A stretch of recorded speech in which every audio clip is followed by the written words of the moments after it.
Greetings out there in YouTube land. This is Morris, man, and as always, I thank you guys for coming to my channel. Today is going to be another short video per request from one of my subscribers. This particular subscriber had a question, and he asked me, what are my thoughts on this question. So I'm going to read you part of this question so you can get the gist of what the question is. And it says, I have another topic for you that I would love to see you take on. If a singer handed you a demo with him and her singing the lyrics and the song they wrote where the lyrical melody has already been established and they just want you to add some basic stuff because right now it's at a skeleton stage, meaning that it's just partially completed, but it's not completed. It's not a full production. How would you personally approach this?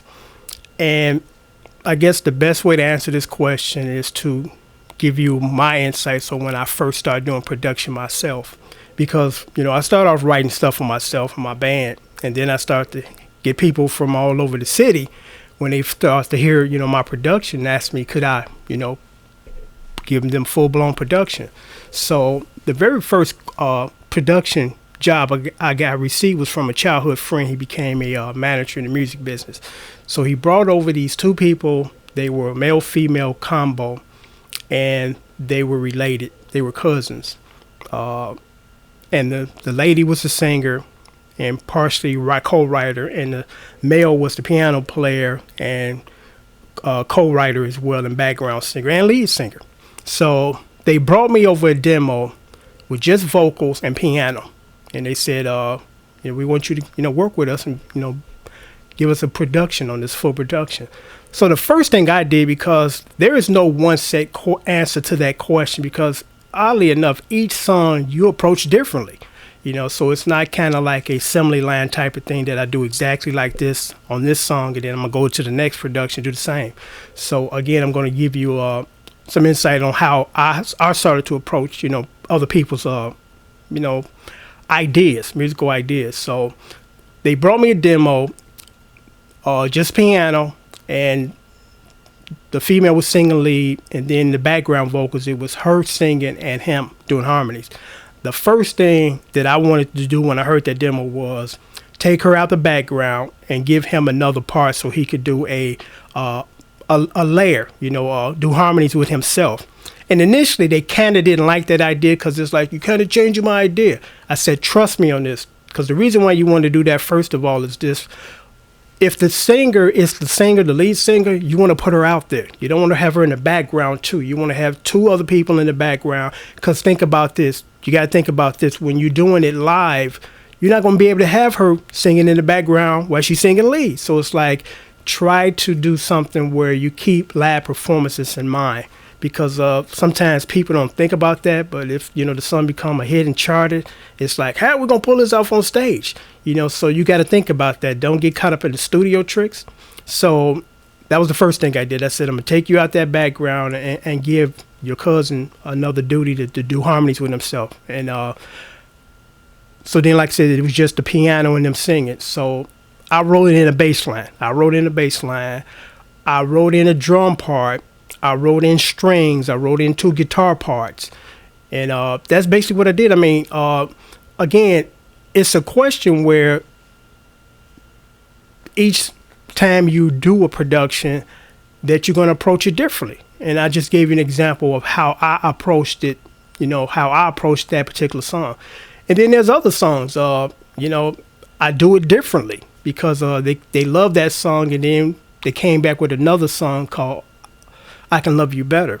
And on that one, what I did was my emphasis, because it was an up-tempo tune, I'm like, right now my emphasis is on creating a funky bass drum line and a bass line to kind of carry, because during that time in the 80s, a lot of songs were just, when the verses was going on, it was just heavy drums and bass line, which is kind of cool, because the more instruments you bring into the mix, it crowds the mix. So if you got a lot of things going on, it's going to be kind of distracting for people to listen to the vocalist, solely. Because Earth, Wind & Fire Loves Holiday, I heard the demo years ago. They released it. It was called Would You Mind? And I did a cover on it. And I had no idea until that Pacific time, how beautiful Maurice White's voice was, because I could hear it.